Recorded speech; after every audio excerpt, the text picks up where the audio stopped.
Hey there, how is it going, everybody? Welcome to the complete MBA course again.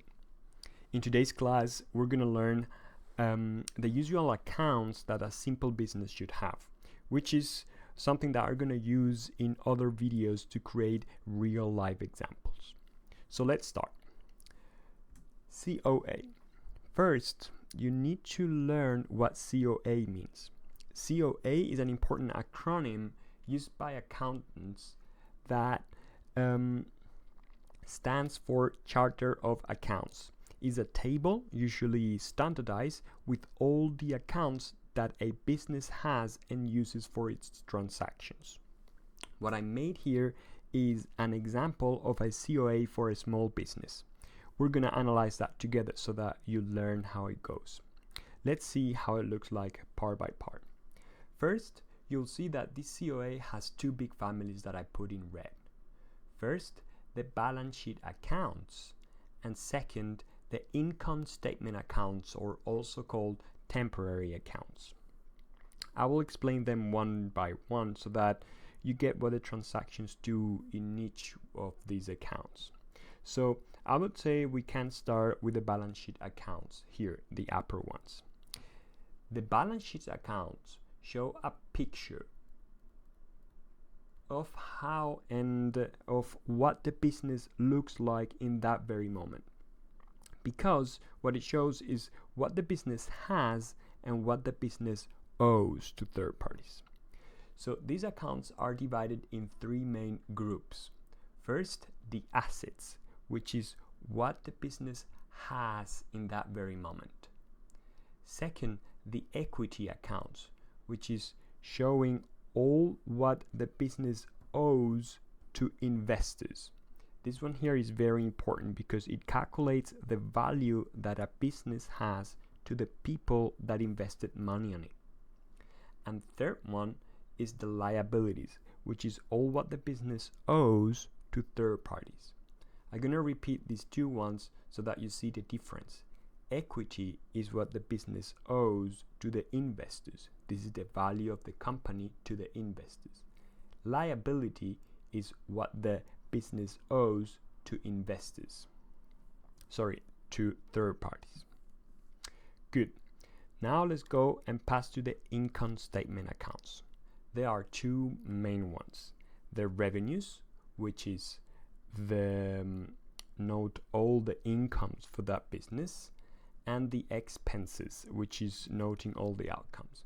You'll see that I just said that there are two main ones, and you're probably seeing three. This isn't a mistake.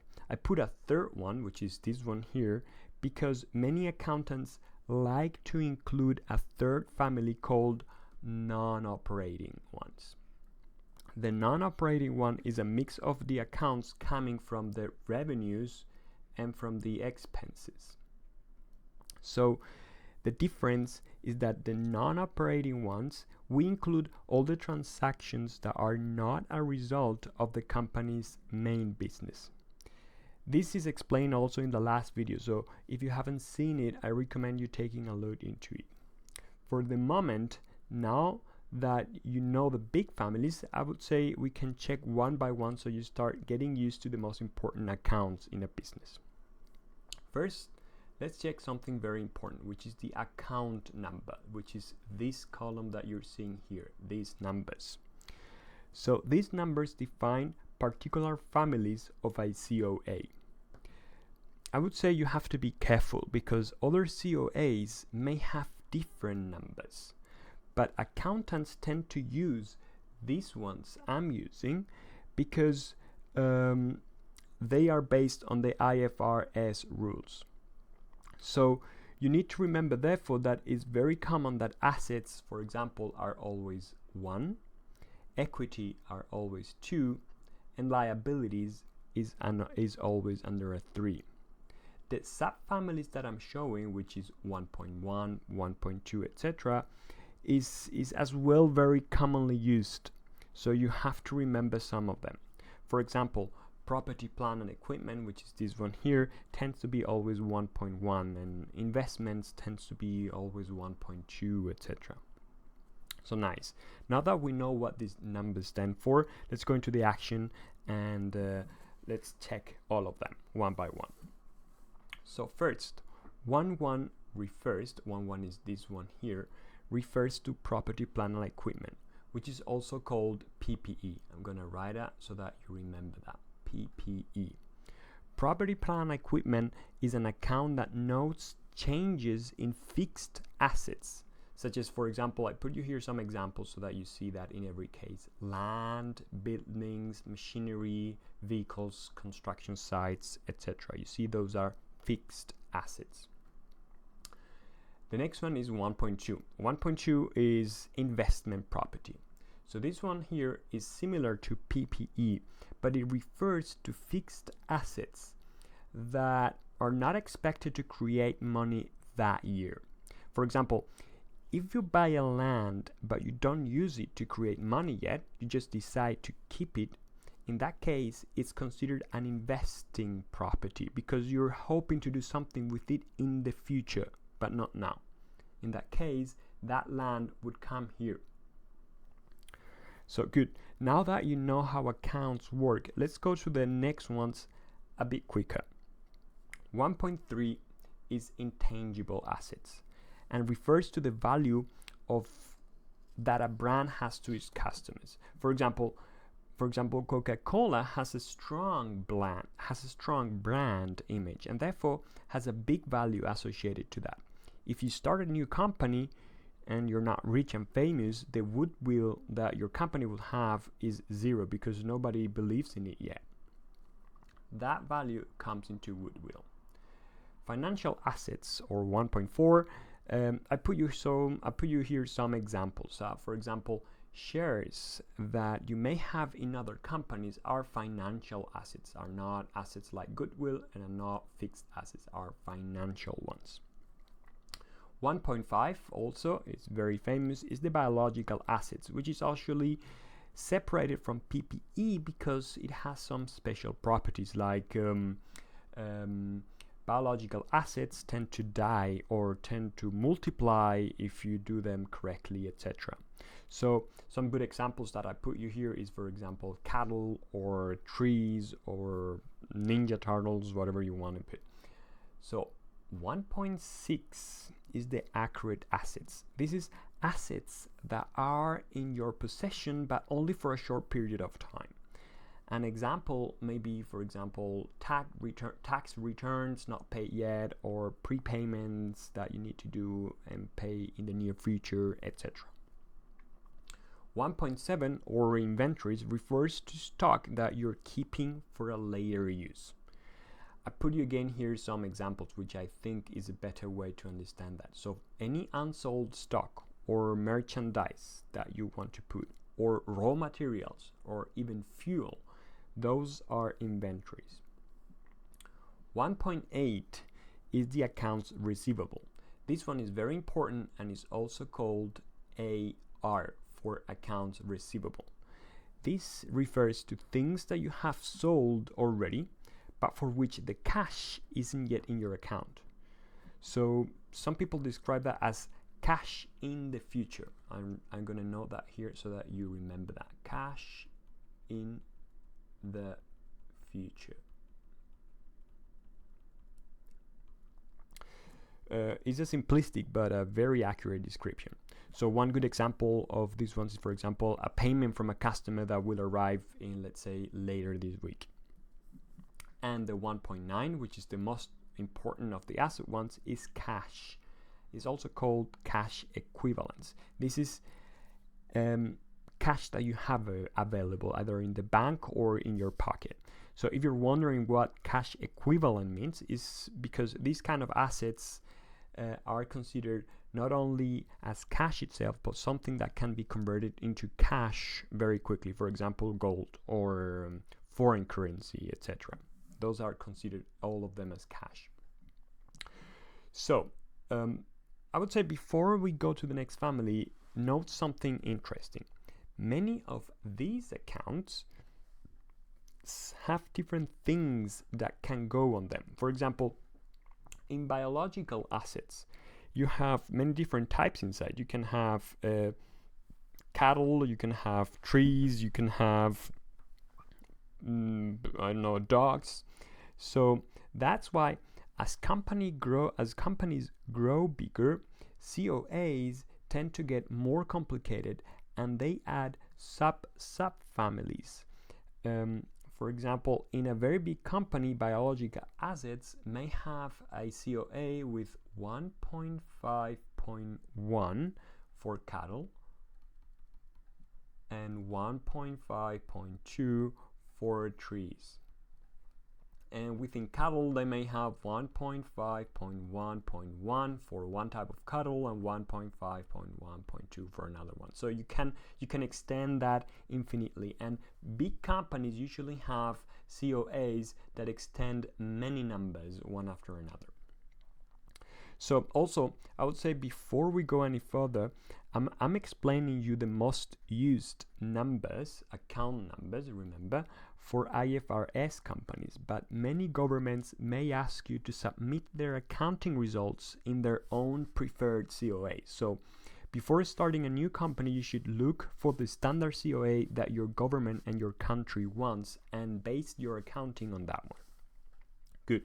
So with what I explained you before, you should be able to identify the main accounts in the assets of the company.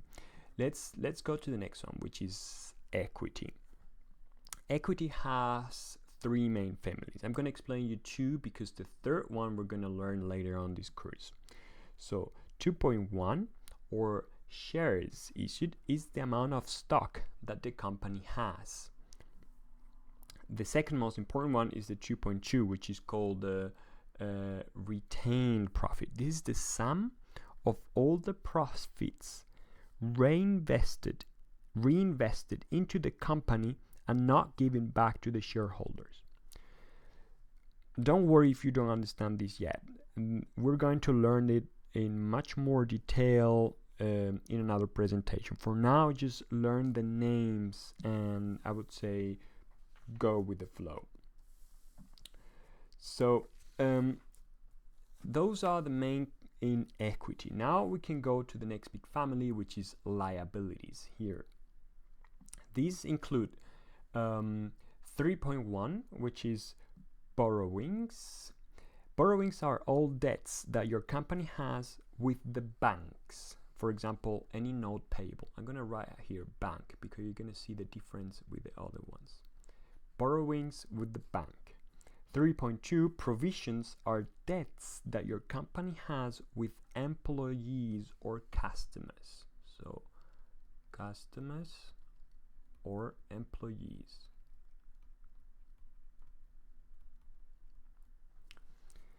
Accounts payable, which is very similar to the accounts receivable before, only that this one is AP.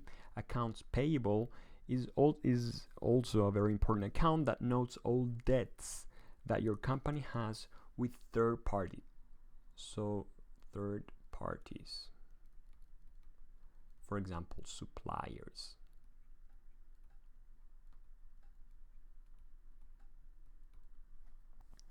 And last but not least, the tax liabilities, the 3.4, relates to all debts incurred with your government. So here,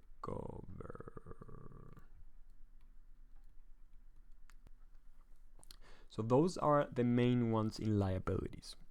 And that would be the section of the balance sheet here, which, remember, is a picture of your company at a very moment. Now we can go into the income statement accounts, which is the second part. That second part is much easier, and we can differentiate two big families depending on how do you try to classify them when we're talking into revenue. So you have revenues classified because exchange in goods. This is, you get a revenue because you have exchanged a good, for example, a sale of a merchandise. Or revenues because you have exchanged a service. For example, you put a service or you fixed a computer, etc. This is the 4.2 and the 4.1. In expenses, you also have two different classifications, and depending how do you want to classify them. You can classify an expense by its nature. For example, setting that this expense was done to buy raw materials or to buy services. This is one of the classifications that you have to separate expenses. Another way of separating expenses is by type of costs. For example, that kind of expenses classification is by function, and it could be an expense used for sales or for marketing or for administrative operations, R&D. So you see that there is two different ways to classify how an expense is explained. Lastly, the non-operating items. So they are, as I explained before, just reordered items from the revenue and expense accounts that refer to non-operations. For example, if you're a chemical company that sells adhesives, let's say, and any revenue that you're making coming because you have dividends from shares you bought from another company, or revenues that you have because you have interest that the bank is giving you because you have their savings accounts, those revenues are not related to a main operation. They're related to something that you have independently of the main operations, which is selling adhesives. Therefore, these kind of revenues and expenses, they are coming here. Accountants, one, are very interested in separating that revenues, and they put that in a separate family. So well, I would say that is for today. In the next videos, we will show some transitions in real life COAs, and you will learn how to use it. However, this video here has already a lot of information, and I think is enough for a class. So if anyone has any questions about what we covered here, feel free to ask them in the comment section below, and I'll do my best to answer them. And if you like these tutorials, the best way to support me is to give a thumbs up and subscribe. And if you're doing an MBA, I've written a book which is with all what you need to do and to pass all the exams. This is the complete theory and the complete exercises that you need to memorize for the course. So you will find a link to its Amazon in the description below. And that's it. Thanks a lot to you all for watching, and see you next time in the next video.